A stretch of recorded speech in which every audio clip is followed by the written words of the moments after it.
Rolling camera to rolling, no clarity. Hi, എൻ്റെ പേര് Keerthana. Media manager cum content creator ആയിട്ടാണ് work ചെയ്യണേ. ഞാൻ എൻ്റെ കരിയറിൽ ഏറ്റവും കൂടുതൽ വർക്ക് ചെയ്തിട്ടുള്ളൊരു സ്ഥാപനം കട്ട് ഫ്രൂട്ടാണ്. ഇപ്പോൾ 2 വർഷം ആവാൻ പോകുന്നു എന്നുള്ളത് എന്നെ സംബന്ധിച്ചിടത്തോളം വലിയൊരു കാര്യമാണ്. കട്ട് ഫ്രൂട്ടിൽ ജോയിൻ ചെയ്ത ഫസ്റ്റ് ഡേ തുടങ്ങിയിട്ട് ഇന്ന് ഈ ദിവസം വരെയും ഒരു ഹോംലി ഫീലാണ് കിട്ടിയിട്ടുള്ളത്.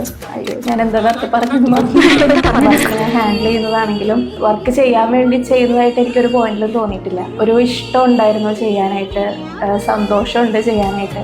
ഒരുപാട് ചലഞ്ചസ് വരുന്നുണ്ട്, ഒരുപാട് പുതിയ കാര്യങ്ങൾ പഠിക്കാൻ പറ്റി. അപ്പം അതൊക്കെ ടാക്കിൾ ചെയ്ത് പോകാനായിട്ട് എടുക്കേണ്ടി വരുന്ന എഫേർട്ടും അത് ഭയങ്കര ഇൻട്രസ്റ്റിംഗ് ആയിട്ട് തോന്നിയിട്ടുണ്ട് പലപ്പോഴും. അവിടെ വരെ മതിയാവില്ലേ, നമ്മളതൊന്ന് സോൾവ് ചെയ്ത് മുന്നോട്ട് പോകുമ്പോൾ അത് ഭയങ്കര ഹാപ്പിനെസ് ആണ്. കട്ട് ഫ്രൂട്ടിൻ്റെയും എൻ്റെയും പേഴ്സണൽ ഗ്രോത്തിന് വേണ്ടി വർക്ക് ചെയ്യണം എന്നാണ് എൻ്റെ ആഗ്രഹം.